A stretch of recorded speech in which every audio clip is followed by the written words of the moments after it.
Hi guys, my name is Ronit Verma और स्वागत है आपका गोपी कोचिंग क्लासेस के अंदर। हम पढ़ रहे थे कक्षा 10 के विज्ञान के बारे में और उसके अंदर हमने पढ़ चुके हैं आपका पहला चैप्टर रासायनिक अभिक्रियाएं एवं समीकरण। आज हम बात करेंगे आपके दूसरे चैप्टर के बारे में जिसका नाम है एसिड बेस एंड साल्ट, यानी कि अम्ल, क्षारक एवं लवण। आज हम दूसरा चैप्टर स्टार्ट करने जा रहे हैं आपका। इस चैप्टर के अंदर हम पढ़ेंगे अम्ल के बारे में, क्षार के बारे में और लवण के बारे में। पिछली कक्षाओं में आप पढ़ के आए हैं कि जो भोजन होता है इसका स्वाद खट्टा, नमकीन या फिर जो होता है कड़वा क्यों होता है, तो ये पिछली कक्षा में आपने पढ़ा था। अब हम जानेंगे ऐसे कौन से पदार्थ हैं, ऐसे कौन से मैटर हैं जिनके कारण जो होता है टेस्ट बदलता है। ठीक है, तो इस आज का जो वीडियो होगा, इस वीडियो के अंदर हम बात करेंगे अम्ल क्या होते हैं, क्षार क्या होते हैं तथा कौन से ऐसे सूचक है जिनके द्वारा हम पता लगा सकते हैं कि ये अम्ल है, ये क्षार है। उन सभी के बारे में हम पढ़ने वाले हैं। तो सबसे पहले तो बात करेंगे अपन एसिड के बारे में कि एसिड यानी कि अम्ल क्या होते हैं। तो देखिए अम्ल क्या होते हैं भाई, कोई भी जलीय विलयन है। चलिए बात करते हैं परिभाषा की कि अम्ल वे पदार्थ होते हैं जो किसी जलीय विलयन के अंदर क्या करें, किसी जलीय विलयन के अंदर H+ आयन दे, वो सब क्या हो जाएंगे, एसिड कहलाएंगे। ठीक है, जैसे कि मैं बात करूं, ये जलीय विलयन है, इसके अंदर अपन ने ले लिया HCl। अब इसके अंदर जल भरा हुआ है, तो जब अपन इसमें जल डालेंगे तो ये क्या होगा, ये जो कंपाउंड है अपना H+ में और Cl- में टूट जाना चाहिए। यानी कि इसने क्या दे दिया, H+ दिया ना विलयन के अंदर, तो इस कारण ये क्या हो जाएगा, अम्ल हो जाएगा। तो देखिए अम्ल के उदाहरण है HNO3, HCl, H2SO4, H2S। ये सभी ऐसे पदार्थ हैं जब आप इन्हें जलीय विलयन में डालोगे, यानी कि कोई भी जल का जो विलयन है उसके अंदर डालोगे तो ये क्या करेंगे, H+ आयन देंगे। तो इस प्रकार इन्हें क्या कहा जाता है, अम्ल कहा जाता है। यानी कि परिभाषा या बात करें तो अम्ल के बारे में आप क्या समझे, आप समझे कि भैया ऐसे पदार्थ जिन्हें हम जल में डालें तो वो H+ आयन दे दे तो हम क्या कह देंगे, हम कह देंगे ये तो अम्ल है। क्यों, क्योंकि इसने H+ आयन दिया। ठीक है, यानी कि वो क्या उत्सर्जित करना चाहिए, क्या प्रोड्यूस करना चाहिए, उसको जो है पॉजिटिव चार्ज यानी कि प्लस है H+, ये क्या करना चाहिए, उत्सर्जित करना चाहिए। तो हम क्या कह देंगे उससे, फिर उससे हम कह देंगे कि वह एक एसिड है। ठीक है, चलिए बात करते हैं आपने भोजन में आप क्या होता है, हम सभी भोजन करते हैं तो भोजन में हम पता नहीं होता बट हम बहुत सारे एसिड्स लेते हैं। जैसे कि बात करें आप, नींबू, संतरा हो गया, कच्चे आम हो गया, ये सभी क्या होते हैं, इनके अंदर होता है सिट्रिक एसिड होता है। इसके अंदर क्या होता है, सिट्रिक एसिड। सिट्रिक एसिड क्या है, वही पदार्थ है जो H+ आयन देगा। तो हम जब भोजन करते हैं तो भोजन करते समय आप ये जैसे कि नींबू हो गया, संतरा हो गया, कच्चा आम हो गया, सिट्रिक एसिड, ये सब इसके अंदर पाया जाता है। जैसे कि बात करें एक और एग्जांपल, सिरका। सिरका क्या होता है, जब अचार होता है ना, उस अचार में हल्का सा जो खट्टापन आता है, या आपने पानी पूरी खाई होगी तो पानी पूरी जो वाला जो हल्का सा जो पानी होता है उसका, वो भी कहता है खट्टा होता है। वो किस लिए होता है, सिरके के कारण। क्यों, सिरके में क्या होता है, सिरके के अंदर होता है एसिटिक एसिड, इसके कारण क्या होता है, वह हमें खट्टा लगता है। चलिए बात करते हैं टमाटर। टमाटर में क्या होता है, ऑक्सैलिक एसिड होता है। आपने टमाटर खाए होंगे, आपके खाने में भी टमाटर प्रयुक्त होते हैं, तो उसके अंदर कौन सा पाया जाता है, ये है ऑक्सैलिक एसिड। ठीक है, कार्ड यानी कि दही, जो आप दही खाते हो उसके अंदर कौन सा एसिड होता है, उसके अंदर होता है लैक्टिक एसिड। तो ये कुछ एग्जाम्पल्स हैं जो हम दैनिक दिनचर्या के अंदर हम या हमारे भोजन के रूप में हम क्या करते हैं, एसिड्स को लेते हैं। ठीक है, अब ये तो बात होगी, हमने पढ़ लिया इसका केमिकल स्ट्रक्चर पढ़ लिया एक तरीके से कि हाँ ये तो होगी रासायनिक। लेकिन नॉर्मली हम कैसे पहचानेंगे, क्योंकि भैया अब जब हम जलीय विलयन में डालेंगे तो ये तो हमें पता तो नहीं लगेगा ना उसमें कि भैया H+ निकल रहा है, क्योंकि ये तो एक प्रोसेस होती है, प्रोसेस दिखाई थोड़ी होती है। तो अम्ल क्या हो गया, इनकी भौतिक अगर बात करें आप कैसे पहचान पाओगे कि जो स्वाद में खट्टे हो। ठीक है, जैसे कि आपने क्या खाया, टमाटर खाया, अगर टमाटर खट्टा है, खट्टा लगता है, टमाटर मीठे तो होते नहीं है। नींबू हो गया खट्टा होता है, संतरा खट्टे होते हैं, कच्ची जो केरी होती है यानी कच्चा जो आम होता है, कच्ची केरी, ये भी कैसी होती है, खट्टी होती है। क्यों होती है, क्योंकि भैया इनके अंदर क्या होते हैं, एसिड्स होते हैं और ये क्या करते हैं, H+ आयन देते हैं। ठीक है, अब बात करते हैं ये स्वाद में खट्टे होते हैं। ये बात तो अपन को समझ में आ गई, हाँ भैया स्वाद में खट्टे होते हैं। अगर कोई भी चीज हम खा रहे हैं और अपन को वो खट्टी लगे तो समझ लेना उसके अंदर क्या है, उसके अंदर है एसिड। चलिए अब बात करते हैं अपन अपना लिटमस जो पत्र होता है। लिटमस पत्र क्या होता है, एक सूचक होता है, इसके बारे में अपन पढ़ेंगे थोड़ी देर में। तो जो सूचक होता है ये बताता है कि ये क्षार है या अम्ल है। तो देखिए अपन क्या कर रहे हैं, अगर लिटमस जो पत्र है उसका नीला वाला भाग ले, ये नीला जो हिस्सा ले, ये नीला लिटमस पत्र लेते हैं, अगर ये लाल हो जाता है तो ये क्या हो जाएगा, ये हो जाएगा एसिड के कारण, ठीक है। और जो फिनोलेफ्थेलिन लेते हैं या मेथिल जो ऑरेंज लेते हैं, ये सब क्या हो जाएंगे, फिनोलेफ्थेलिन तो हो जाएगा रंगहीन, और ये हो जाता है रेड, मेथिल ऑरेंज क्या हो जाता है, रेड हो जाता है। तो ये सब क्या कहलाएंगे, एसिड कहलाएंगे। जैसे कि मैं आपको समझाता हूं, जैसे कि ये क्या है, ये बुक है, ठीक है। अब ये बुक को क्या मान लो लिटमस पत्र है। अब ये कैसे रंग की है, अगर ये नीले रंग की है, ठीक है, ये नीला रंग है, अगर इस पे मैं कुछ ऐसा पदार्थ डाल दूं जिसके कारण ये लाल हो रहा है, तो लाल होने पर क्या पता लगेगा आपको कि भैया ये तो कौन सा, ये तो एसिड है, क्योंकि नीला से लाल तो एसिड ही कर सकता है, और तो कोई कर ही नहीं सकता। चलिए अब बात करें अपन ले फिनोलेफ्थेलिन। जैसे कि मैं बात करूं फिनोलेफ्थेलिन, ये है ब्लैक कलर की अपनी मार्क। अब ये फिनोलेफ्थेलिन का रंग था पहले, बट जैसे मैंने इसमें कुछ ऐसा पदार्थ डाल दिया जिसके अंदर ये गायब होगी, ये अपन को ब्लैक कलर की नहीं दिखा रही, अपन पहचान नहीं पा रहे कौन सा कलर है, यानी कि ये हो गए रंगीन यानी कलरलेस। तो अपन क्या कह देंगे, भैया ये तो एसिड का गुण है, ये तो एसिड ही है जो ये काम कर सकता है कि फिनोलेफ्थेलिन को रंगीन तो ये बना सकता है। चलिए आगे बात करते हैं ऐसे कैसे। मेथिल ऑरेंज, जो मेथिल ऑरेंज होता है इसका भी कुछ ना कुछ कलर होता है, वो अपन आगे आपका जो थोड़ी देर में आ जाएगा वीडियो के अंदर। तो जो मेथिल ऑरेंज है ये क्या होता है, लाल रंग का कर देता है इसको। जैसे कि बात करें, ये मेथिल ऑरेंज का नेचुरली कलर हो गया ब्लैक, ठीक है। जैसे अपने कुछ पदार्थ डाला इस पे, तो जैसे अपन पदार्थ डालते तो पदार्थ डालते क्या हो जाएगा, ये हो जाएगा लाल रंग का, दिख रहा है आपको लाल रंग का। तो ये कौन करेगा, ये करेगा एसिड। तो इस प्रकार के एसिड की कुछ प्रॉपर्टीज थी, ये बेसिक नॉलेज थी एसिड के बारे में। अम्ल क्या होते हैं, कौन कौन से गुण होते हैं उनके, और लिटमस पत्र या जो संश्लेषित जो सूचक होते हैं, भाई इन्हें तो कहते हैं संश्लेषित सूचक कहा जाता है। ये कृत्रिम तरीके से होते हैं जो मानव द्वारा निर्मित किए गए हैं अम्ल या क्षारक की पहचान के लिए।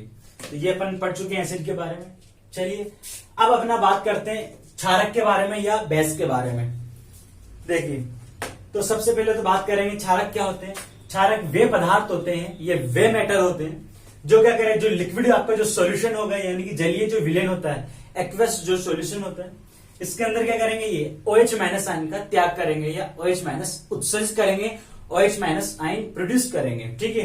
तो जैसे कि बात करें इसके एग्जांपल्स की, तो एग्जांपल्स क्या हो जाएंगे, KOH, NOH, LOH का होल थ्राइस, यानी aluminium hydroxide, sodium hydroxide, potassium hydroxide. चलिए बात करते हैं। जैसे कि मैं बात करूं, मैंने ले लिया ये इस प्रकार से एक विलेन ले लिया। अब इस विलेन के अंदर अगर मैं, जैसे कि मैंने यहां ले लेता हूं, ये अपन ने एक सॉल्यूशन ले लिया, इसके अंदर मैंने डाल दिया KOH और जल भरा था इसके अंदर, तो KH क्या होगा, K+ और OH-। तो इसने क्या करा है, इस कंपाउंड ने जो KOH था, यानी जो पोटेशियम हाइड्रोक्साइड था, इस पोटेशियम हाइड्रोक्साइड ने क्या किया, इस पोटेशियम हाइड्रोक्साइड ने जलीय विलेन के अंदर टूट गया और OH- दिया। तो यानी कि ये क्या है, ये एक बेस है, ये एक क्षारक है। चलिए ये तो बात करें अपन, ये तो होगी इसकी केमिकल, जो रासायनिक तौर पर अपन बता सकते हैं कि किस प्रकार से होता है। बट वही सेम चीज भाई, अब ये तो एक प्रोसेस है, ये अपन को थोड़ी दिख रहा है, ये H+ आयन, ये K+ आयन, पोटेशियम आयन, ये अलग होता है अपन को थोड़ी दिखाई देगा, ये तो एक थ्योरी के रूप में हो गया। बात करते हैं प्रैक्टिकली, अगर अपन कैसे पहचानेंगे ना। देखिए, स्वाद में कड़वे, तो देखिए क्षारक क्या वे पदार्थ होंगे जो स्वाद में कड़वे होंगे और जिन्हें छूने पर वे साबुन की तरह प्रतीत होते हैं, और प्रकृति में ये संक्षारक होते हैं। तो चलिए पहले बात करते हैं कड़वे के बारे में। क्या देखिए, कड़वे के बारे में, आपने कुछ भी चीज खाई जो आपको स्वाद के अंदर कड़वी लग रही है, तो आप क्या कह दोगे, आप कह दोगे कि वह भैया एक क्षारक है, मैंने कुछ क्षारक खाया है। तो इस प्रकार से स्वाद के आधार पर बता सकते हैं अपन कि क्षारक में डिफरेंस क्या है। आप इन्हें छूओगे तो आपको जो साबुन को छूने पर आपको एहसास होता है, वही का वही एहसास, वही जो फीलिंग्स है आपको, ये क्षारक के साथ आएंगे, ठीक है। और प्रकृति में क्या होते हैं, संक्षारक होते हैं, मतलब कि नष्ट होते हैं ये। जैसे कि आप बात करो, साबुन को आप रख दो प्रकृति के अंदर, वो क्या होगी, धीरे धीरे संक्षारित होने लग जाएगी। इसी प्रकार से क्या हो जाएगा, संक्षारित का मतलब होता है यहाँ पर नष्ट होने लग जाएगी, ठीक है। इस प्रकार से ये क्या चीज होगी, संक्षारक की प्रवृत्ति होती है एक तरीके से इसमें। तो स्वाद में तो कड़वा, यानी कि आप जब भी टेस्ट करोगे उसको तो स्वाद में कड़वे होंगे, छूने पे साबुन की तरह लगेंगे आपको, और प्रकृति में संक्षारक होने यानी कि नष्ट होने वाली प्रवृत्ति रखते हैं। चलिए बात करते हैं अब अपन क्षारक के लिटमस पत्र के साथ क्या व्यवहार होता है इनका, इसके बारे में देखेंगे। तो लिटमस जो होता है, पत्र जो होता है, उसके लाल रंग जो होता है उसको नीला कर देते हैं, यानी कि देखिए लाल है उसको क्या कर देंगे, नीला कर देंगे। जैसे कि मैं बात करूं, मेरे पास ये एक बुक है, ये कैसे रंग की है, ये आप मान के चलो ये लाल रंग की है। तो लाल रंग की जैसे मैं इसमें कुछ ऐसा पदार्थ डालूं, अगर बेस डालता हूं तो बेस डालने पर यानी कि क्षारक डालने पर क्या हो जाएगा, क्षारक डालने पर ये हो जाएगी नीले रंग की। जैसे कि मैंने क्षारक डाला और क्षारक डालने पर ये कैसे होगी, ये हो गई नीले रंग की। ठीक है, चलिए अब बात करते हैं फिनोलेप्थलीन की। तो जो फिनोलेप्थलीन होता है ये क्या होता है, फिनोलेप्थलीन ये हो जाता है गुलाबी रंग का। जब आप क्या करोगे, जब इस पर अपन फिनोलेप्थलीन है ये, जैसे कि फिनोलेप्थलीन का ये हो गया फिनोलेप्थलीन, जैसे ही आप इस पर क्या डालोगे, जैसे ही आप इस पर डालोगे क्या बेस, तो ये क्या हो जाएगा गुलाबी रंग का। ऐसे मेथिल ऑरेंज, मेथिल ऑरेंज भी क्या हो जाएगा, एक संश्लेषित क्या होता है सूचक होता है, इसको ये पीले रंग का हो जाएगा जब आप इसका डालोगे, इस पर बेस डालोगे। ठीक है, ये चीजें होगी डिफरेंस की। अब बात करते हैं, कंफ्यूजन आता है क्या होता है, जैसे कि ये भाई क्या होता है, कई लोग क्या करते हैं जो बेस होता है उसी को क्या कहते हैं, क्षार कह देते हैं, जो कि एक गलत चीज होती है। भाई जो बेस होता है, बेस इसी को क्या कहते हैं, ये होता है क्षारक। अब जितने भी आयन जो होंगे ना, जो OH माइनस देंगे, ये सारे सारे क्या कहलाएंगे, क्षारक कहलाएंगे। बट क्या होता है, इनमें से वे क्षारक जो कि जल में घुलनशील होते हैं, जल में घुलनशील होते हैं, वे सभी क्या कहलाएंगे, क्षार कहलाते हैं।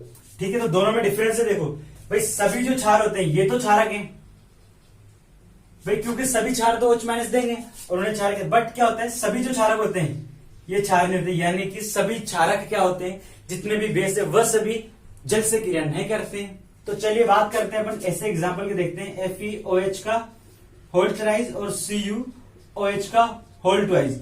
ये दो ऐसे कंपाउंड है जो OH माइनस आयन तो देंगे जलीय विलयन के अंदर, बट क्या है ये क्या करेंगे, जल से क्रिया नहीं करेंगे। भाई ये जल में क्या होता है, घुलनशील नहीं होते। बाकी क्या करते हैं, ये OH माइनस आयन तो देंगे लेकिन घुलते नहीं है, पूर्ण रूप से नहीं घुलते। तो ये क्या हो गया, इससे अपन क्या कह देंगे, इसे अपन कह देंगे ये होते हैं क्षारक होते हैं, ये क्षार नहीं होते हैं। ठीक है, तो इस प्रकार से अपन ने क्या पढ़ा, अपन पढ़ चुके हैं एसिड के बारे में, अपन पढ़ चुके हैं बेस के बारे में। अब हम पढ़ेंगे कुछ ऐसे इंडिकेटर्स या सूचक जिनके आधार पर हम बता सकते हैं कि क्षारक में क्या, क्षारक किस प्रकार से आप क्षारक की और किस प्रकार से आप अम्ल की पहचान कर सकते हो। तो बात करेंगे ऐसे इंडिकेटर्स के बारे में।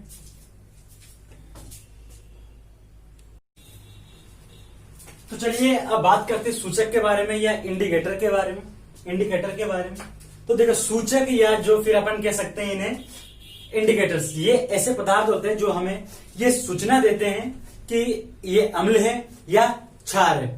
तो इस प्रकार के जो पदार्थ होते हैं जो हमें इंफॉर्मेशन दें कि एसिड क्या, एसिड कौन सा है और बेस कौन सा है, तो इस ऐसे पदार्थों को सूचक कहा जाता है। तो चलिए बात करते हैं अब क्या होता है, देखिए इनकी डेफिनेशन देखते हैं कि वे पदार्थ जो अम्ल व क्षारक जो है इसका पता अपन को किसी विलयन के अंदर बताएं, यानी कि किसी विलयन के अंदर जो क्षार या अम्ल की उपस्थिति का पता ये गंध परिवर्तन के द्वारा या रंग परिवर्तन के द्वारा बताते हैं, ये प्रदर्शित करते हैं। तो इस प्रकार के पदार्थों को कहा जाता है सूचक कहा जाता है। देखिए किस प्रकार से, भाई जैसे कि अपन मान लेते हैं ये ले लिया अपन ने, विलयन ले लिया, इस विलयन के अंदर अब अपन को नहीं पता क्या है, एसिड है वगैरह क्या है। ठीक है, इसके अंदर अपने डाला कोई भी सूचक डाल दिया। अब इस सूचक का पहले मान लेते लाल रंग था, कौन सा रंग था, लाल रंग था, लेकिन जैसे अपन ने इसमें कुछ डाल दिया तो इसका रंग परिवर्तन हो गया। अब ये रंग परिवर्तन जैसे कि मान लेते हैं पीला हो चुका है, तो ये पीला किस प्रकार हुआ, क्या रीजन था पीला, किसके पदार्थ के कारण पीला हुआ, तो ये जो सूचना देते हैं ये सूचना क्या कहलाते हैं, इसी ऐसे पदार्थों को सूचक कहा जाता है। देखिए जैसे कि समझते हैं बात को, ओलिफेटरी इंडिकेटर्स क्या होते हैं। देखिए ये ऐसे पदार्थ होते हैं जो जलीय विलयन के अंदर या किसी भी जो माध्यम होता है जलीय विलयन का, उसके अंदर कहते हैं अपनी गंध परिवर्तित के द्वारा अम्लीय माध्यम है या क्षारीय माध्यम है इसकी सूचना देंगे। देखिए कैसे, जैसे कि मैं बात करूं, जैसे कि मैंने ये एक पात्र ले लिया, इसके अंदर अपन ने प्याज का बहुत सारा रस ले लिया। अब जैसे कि इसके अंदर क्या पता नहीं अपन कौन सा पदार्थ है, ये अपन ने कुछ नहीं लिया, इसके अंदर ब्लैंक करो सारी चीजें। अब इसके अंदर अपन ने ले लिया, पता नहीं अपन को कौन सा पदार्थ है, अपन ने पास ये है प्याज, ठीक है, ये प्याज है, प्याज का मतलब रस है। इस रस को आपने इसमें डाला तो पहले पदार्थ की गंध कुछ और आ रही थी, अब पदार्थ की गंध कुछ और आ रही है। तो यानी कि आपको कैसा पता लगा कि इसके अंदर क्या, जैसे अब अपन को पता होगा मैं अम्ल की गंध तो कैसी आती है, अम्ल की गंध आती है, फलों के समान आती है, माना अम्ल की गंध फलों के समान आती है। तो अगर आपको फलों की तरह गंध आ रही है तो इसका मतलब क्या है, इसके अंदर एसिड है। तो इस प्रकार से क्या करते हैं, ऑलिफेटरी इंडिकेटर्स गंध परिवर्तन के द्वारा हमको सूचनाएं देते हैं कि इसके अंदर एसिड है या इसके अंदर बेस है। चलिए, तो इन्हें कहते हैं ऑलिफेटरी इंडिकेटर्स। इसके एग्जाम्पल हो जाएंगे आपके प्याज हो गया, वनीला, इस ऐसे एग्जाम्पल है जो गंध परिवर्तन के द्वारा आपको ये बताएंगे कि जो भी ये अज्ञात पदार्थ है जो है ये एसिड है या बेस है। चलिए अब बात करते हैं अपन इंडिकेटर या सूचक के बारे में, अपन पढ़ ही रहते हैं। तो एक बार और डेफिनेशन मैं आपको दोहरा देना चाहता हूं कि जलीय विलयन या जलीय जो माध्यम होता है इसके अंदर अम्ल या क्षार की जो उपस्थिति का पता यदि गंध परिवर्तन या रंग परिवर्तन के द्वारा लगता है तो इसे सूचक कहते हैं, और विशेष तौर पर अगर गंध के द्वारा लग रहा है तो उन्हें ऑलिफेटरी इंडिकेटर्स कहा जाता है। चलिए अब बात करते हैं, जैसे कि कुछ पदार्थ होते हैं, जैसे कि मैं बात करूं आपके सूचक अपन ले रहे हैं, यहाँ पर 3 सूचक लिए अपन ने, लिटमस ले लिया, फिनोनेफ्थलीन ले लिया आपका, और मेथिल ऑरेंज ले लिया। तो इनका अम्ल के साथ व्यवहार देखेंगे, उदासीन माध्यम में कैसे होते हैं, यानी जब इन पर कोई प्रभाव नहीं पड़ता अम्लीय क्षार का तब, और फिर बात करेंगे क्षार में। तो सबसे पहले बात करें लिटमस लेते हैं। भाई लिटमस उदासीन तो कैसा होता है, बैंगनी रंग का, और जब इसको अम्ल से प्रभावित करते थे ये हो जाता है लाल रंग का, और क्षारीय माध्यम में ये हो जाता है नीले रंग का। चलिए अब बात करते हैं फिनोलेफ्थलीन की। अब फिनोलेफ्थलीन क्या होता है, ये अम्लीय माध्यम में भी रंगीन होता है और उदासीन माध्यम में भी रंगीन होता है, बट क्षारीय जैसे माध्यम आता है ये गुलाबी हो जाता है। चलिए बात करते हैं मेथिल ऑरेंज की। तो मेथिल ऑरेंज क्या होता है, उदासीन में तो कौन सा रहता है, नारंगी, बट लाल रंग का किस में हो जाता है, अम्लीय माध्यम में, और पीला किस माध्यम में हो जाता है, क्षारीय माध्यम में। तो इस प्रकार से इन्होंने क्या किया, अपने रंग परिवर्तन के द्वारा अपन को सूचनाएं दी ना कि अम्ल के अंदर तो किस प्रकार का रंग प्रदर्शित करेगा, क्षार के अंदर तो किस प्रकार का रंग प्रदर्शित करेगा, या फिर उदासीन में किस प्रकार के रंग शो करके जाता है। तो ये सारी चीजें क्या हो जाएंगी, इंडिकेटर्स कहलाएंगी, सूचक कहलाएंगे। चलिए अब बात करते हैं सबसे पहले तो लिटमस के बारे में। ये तो क्या होता है, मनुष्य द्वारा बनाए गए, इन्हें कहते हैं संश्लेषित या सिंथेटिक क्या कहते हैं, इंडिकेटर्स कहा जाता है, यानी संश्लेषित सूचक कहा जाता है। पूछ सकता है एग्जाम में 1 नंबर के अंदर पूछ लेते हैं कि 2 संश्लेषित सूचकों के नाम बताओ। तो आपको क्या बोलना रहेगा कि फिनोलेफ्थलीन एंड मेथिल ऑरेंज, ये 2 सिंथेटिक क्या है, इंडिकेटर्स हैं। अब चलिए बात करते हैं आपके लिटमस जो पत्र होता है, लिटमस पत्र, इसे कैसे बनाया जाता है। तो देखिए पेड़ पादपों का एक ग्रुप है थेलोफाइटा। इस थेलोफाइटा में एक पादप होता है जिसे अपन क्या कहते हैं, लाइकेन कहते हैं, या फिर लिचेन भी कहा जाता है इसे देखिए, इसकी जो इंग्लिश नाम है इसको 2 तरीके से पढ़ सकते हैं अपन। एक तो अपन इसे पढ़ सकते हैं लिचेन, ये एक पढ़ सकते हैं इसे लाइकेन, ठीक है। अब क्या होता है, और इसका जो उपयोग है, फिर इससे जो पदार्थ प्राप्त होता है अपन को इस पादप से, उस पदार्थ का उपयोग कहता है लिटमस पत्र के रूप में किया जाता है। अब ये जो लिटमस पत्र होता है उदासीन रंग में तो बैंगनी रंग का होगा, लेकिन जैसे अम्लीय माध्यम में आप इसे प्रभावित करोगे तो लाल रंग का हो जाएगा, क्षारीय माध्यम में नीले रंग का हो जाएगा। तो इस प्रकार से लिटमस पत्र को थेलोफाइटा के लाइकेन नाम पौधे से पदार्थ प्राप्त किया जाता है, ठीक है। अब बात करते हैं कुछ ऐसे प्राकृतिक भी हैं जो हमें ये शो करके जाते हैं कि अम्ल है क्षार है। जैसे कि आपने कभी खाना खाया होगा और आपके जो व्हाइट कपड़े होंगे, या आपने एग्जाम्पल लिखा होगा कि, या फिर जो एड आता है टीवी के अंदर, आपको पता होगा व्हाइट कपड़ों पे ही ज्यादातर जो एड आता है वो, उस पर सब्जी गिर गई है, समोसे की चटनी गिर गई, उसमें क्या होता है, जैसे कि आप कुछ भी पदार्थ उस पर गिरा, अब वो क्या हो जाता है, सूख के भूरा रंग का हो जाएगा। लेकिन जैसे आप उस पर साबुन वगैरह लगाओगे तो साबुन वगैरह लगाने पर क्या होगा, वो क्या हो जाएगा, हल्के से लाल रंग का हो जाएगा। क्यों, क्योंकि उसके अंदर क्या होती है, हल्दी वगैरह होती है। अगर सब्जी वगैरह अगर डुली है तो हल्दी वगैरह होगी। तो इस प्रकार से क्या अपन मतलब पता कर सकते हैं कि उसके अंदर एसिड है या अम्ल है, मतलब एसिड है या बेस है, सॉरी एसिड है या बेस है, ठीक है। चलिए बात करते हैं, ये थे प्राकृतिक एग्जाम्पल के बारे में। जैसे कि मैं बात करूं, मेरी ये शर्ट है, इस शर्ट पर अगर कल मान लेते हैं कुछ भी गिर जाए, सब्जी गिर जाती है, और अब मैं इसको जब सूख जाएगी, मतलब थोड़ी देर में सूख ही जाती है, ऑब्वियसली बात है। लेकिन जैसे मैं इसे साबुन से रगड़ूंगा, साबुन से रगड़ने पर क्या पता पड़ेगा मेरे को कि ये हल्के से लाल रंग की होगी। क्यों हुई, क्योंकि इसके अंदर हल्दी थी। हल्दी क्या होता है, एक प्राकृतिक क्या होता है, प्राकृतिक सूचक होती है। अब इस प्रकार जो वो लाल रंग की हुई है, तो लाल रंग क्या होता है, अम्लीय, यानी कि उस सब्जी के अंदर कौन सा पदार्थ था, कुछ ना कुछ अम्लीय पदार्थ था। इस प्रकार से ये होता है थेलोफाइटा ग्रुप। इसके अंदर अपन पढ़ रहे थे प्राकृतिक जो सूचकों के बारे में पढ़ रहे थे, ठीक है। अब ऐसे कुछ प्राकृतिक और सूचक हैं जिनके बारे में पढ़ते हैं। तो देखिए लाल पत्ता गोभी जो होता है, हाइड्रेंजिया हो गया, पेटूनिया हो गया और जेरानियम हो गया, ये सब जो पादप होते हैं, इन पादपों के जो फूल होते हैं उनकी पंखुड़ियों का जो रंग होता है, ये रंग भी क्या होता है, ये बदल जाता है। अम्लीय माध्यम अलग होता है और क्षारीय माध्यम अलग होता है। इस प्रकार माध्यम में रंग परिवर्तन के कारण अपन क्या पता कर सकते हैं कि अम्ल कौन सा है और क्षार कौन सा है। तो इस प्रकार से हमने क्या पढ़ लिया, आज के आपके टॉपिक में हमने पढ़ा अम्ल के बारे में पढ़ा और क्षार के बारे में पढ़ा और अपन ने पढ़ लिया इंडिकेटर्स के बारे में। ठीक है, तो आज के वीडियो में हम सिर्फ इतना पढ़ेंगे और जो भी नए अपने व्यूवर्स हैं इसको, या जो भी पहली बार वीडियो देख रहे हैं, तो मैं आपको बता दूं कि अपन पूरी कक्षा 10 के जो आपकी बुक है जिसके अंदर 16 चैप्टर है, वो 16 के 16 चैप्टर वीडियो के थ्रू आपको मैं पूरे कवर कराऊंगा। अच्छे से कंसेप्ट क्लियर करके चलेंगे अपन। कुछ भी डाउट वगैरह आपको, पिछला जो चैप्टर है उसकी वीडियो भी आप देख सकते हो, आपको प्लेलिस्ट के अंदर मिल जाएगी। और कुछ भी डाउट हो तो आप मुझसे कमेंट बॉक्स में पूछ सकते हो, या पर्सनली जो व्हाट्सएप नंबर है उस पर भी आप पूछ सकते हो। अगर वीडियो अच्छा लगे तो लाइक कर देना, चीजें समझ में आई हो तो लाइक कर दो। चैनल पे नए हो तो सब्सक्राइब जरूर कर देना अगर आपको पसंद आया हो मेरा पढ़ाने का तरीका। Thank you. आज की वीडियो में सिर्फ इतना ही।